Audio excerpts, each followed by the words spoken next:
Phone ఎత్తు మామ please మామ, ఫోన్ ఎత్తు మామ ప్లీజ్ మామ. హలో, ఎత్తుతూ అమ్మ ఫోను. నువ్వు కూడా ఇడిచి పెడతావు అనుకుంటే మామ ఆ పిల్ల తీరు. ఆ పిల్ల నన్ను వదిలిపెట్టి అమ్ముతాను పెళ్లి చేసుకుంటుంది మామ.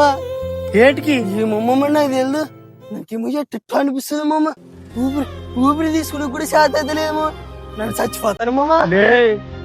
నువ్వు తిక్క తిక్క చేసినావు అనుకో మామ, నన్నేం బట్టి చేయను మామ, నువ్వు రా.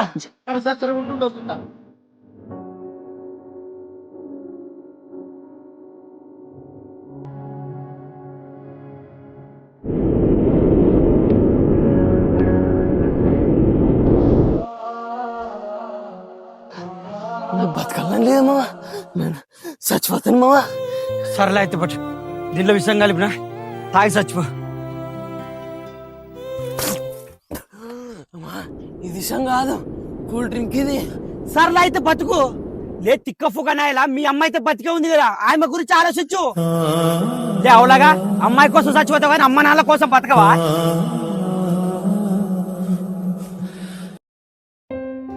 నేనా కాలేజీ వేస్తాను. సరేనా మరి సంగ వేరా.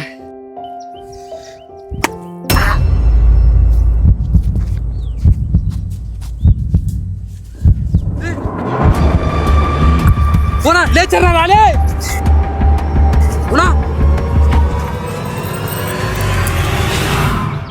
లేచర్నా, ఇప్పుడంటే మనం ఉండం కాబట్టి సరిపోయలే, ఎవరు లేనప్పుడు వస్తే అట్టలే మంచి పరిస్థితి. అవలే చరణ, నాకు పానం బాగాలేదు.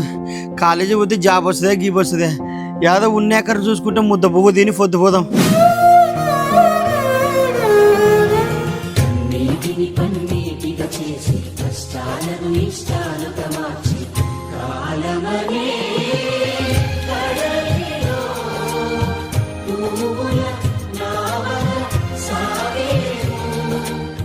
అనా పట్టు నోరు తీపి చేసుకోనా. ఏడికి నోరు తీపి చేసుకున్నాబా? మా ఊరికి గవర్నమెంట్ జాబ్ వచ్చేదనా.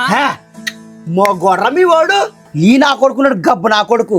అట్ట చదువుకుంటే వానికి జాబ్ రాకున్నా చదువు విడిచిపెట్టే గాడిదలు అక్కడ దిగుతాడు. నీ బతుకు. నేనేం పాపం చేశానన్నా?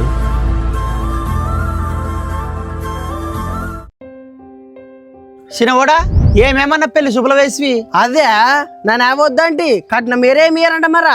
ఏంది కట్నం అడిగితే? అవు మరా, నాకేం తక్కువదే. 5 ఎకరాల ఆస్తేదే, 2 ట్రాక్టర్లేవే, జత ఎద్దులేవే, అంతోటి పెట్టుకొని కట్నం నేడనే చేసుకున్నా నాను. ఏ అవలాగాడు వెళ్ళే కట్నాలు గిట్నాలు అడుక్కుంటా, మరి పైన డిమాండ్ చేస్తావు. లే, కట్నం బరువు అనేది వచ్చే పిల్ల మీద పడదు, వాళ్ళ తల్లిదండ్రుల మీద పడుతుంది.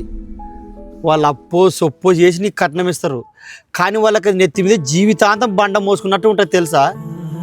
ఏంటికంటే మిలాంటి నాయన కట్నం కింద బండి సేని బంగారి ఇదే పెండాలే కూడా సంత మార్కెటా. లే, కట్నం తీసుకోవడం నీ మర్యాదకు సంబంధించినది కాదు, మనసులో మానవత్వానికి సంబంధించినది.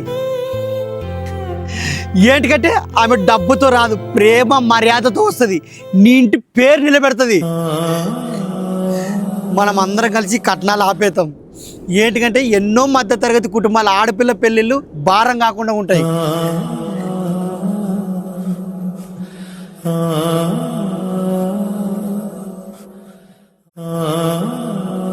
ఈ కట్నాల వలన ఎంతో మంది తల్లిదండ్రులు ఆడపిల్లలు కనాలంటే భయపడతారు.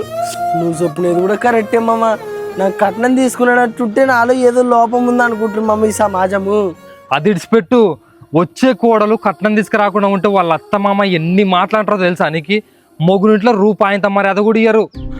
ఆడపిల్ల మాటలన్నీ పడలేక పుట్టింటి కడ పోయి బాధ చెప్పుకుంటే అప్పుడేమంటారు తెలుసా, మొగుడు లేకుంటే నీకు విలువ ఉండదమ్మా, నువ్వే సర్దుకొని పోవాలా అంటారు. అయితే ఇప్పుడు ఏమంటావు, కట్నం తీసుకోవడమే కరెక్ట్ అంటావా? ఓ, కట్నం తీసుకోవడం అనేది పెద్దల కాలం నుంచి ఉంది, నువ్వు నా చెప్తే మారుతారా అమ్మమ్మ? అట్లా కాదునా, ఆడపిల్ల తండ్రి అనేవాడు తన బిడ్డ కష్టం చేయకూడదు, పెద్ద బంగ్లాలో ఉండాలా, తన అల్లు కోటీశ్వరుడే ఉండాలని ఆలోచిస్తున్నాడే తప్ప వచ్చే అల్లునికి మంచి మనసు ఉండాలా, తన బిడ్డను కంటికి రెప్పలా చూసుకోవాలని ఏ తల్లిదండ్రులు అయినా ఆలోచిస్తున్నారా? సర్లే అమ్మమ్మ, నాకు కట్నం లేదంటే పెళ్లి చేసుకుని నన్ను రెడీ. మీరు ఈయనకి ఇల్లు ఉందా, పొలం ఉందా, నా వంకాయ ఉందా అడగనట్ట మీకు పిల్లనిచ్చేద్దామా మీకుందే?